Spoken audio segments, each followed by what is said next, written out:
There are many amazing candidates running this year. 26 candidates, 3 open spots, and the majority of us, the overwhelming majority of us, are progressive Democrats, and that's how we identify.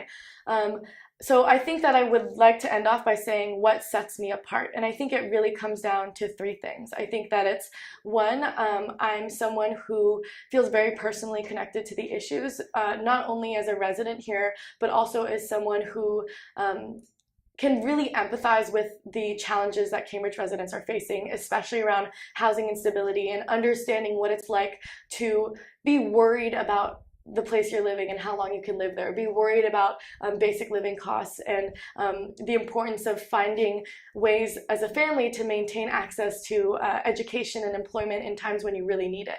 I think that also and I have the relevant experience of community advocacy and grassroots organizing, both through my work with leading what we call the menstrual movement, especially on a youth engagement level. But I have the experience of what it's like to prioritize involving the voices of those we're serving. And I think that that skill and that experience is really going to come into a strong role if I were to be elected as city councilor. My third thing is that I think that as the youngest candidate to run, I have this fundamental opportunity to represent a whole demographic of people that haven't really had a seat at the table before. Cambridge especially has a responsibility to push forward social progress, but also do so in a way that's representative of the community that the city councilors are representing. When you think about and you look at the numbers of who is in the city, over 33% of residents are under the age of 25. About 30% of the over 18 population are enrolled in the university in some way. When you look at the biggest issues that are coming to the table for city council in the next 2 years, a lot of them have to do with universities. They have to do with the Volpe site being built by MIT, the upzoning of Harvard and Kendall Square, how the universities can play a part in celebrating arts, culture, and diversity and technology, and access to that for all residents in the community.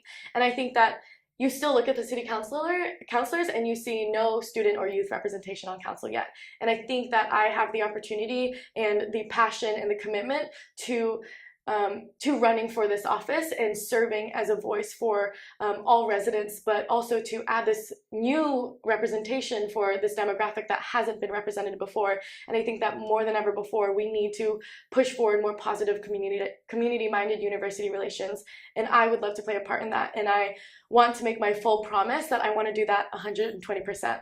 I know that if I were to be elected, I will be setting a precedent for youth being elected, and I want to show that I can follow through, that I am committed to this role. If I am to be elected, I would most likely take a leave of absence to make sure that I can follow through in the platform and the progress that I'm committing to fighting for as an elected official. And I think that more than ever, the Cambridge City and Cambridge residents could benefit a lot from pushing these ideals forward.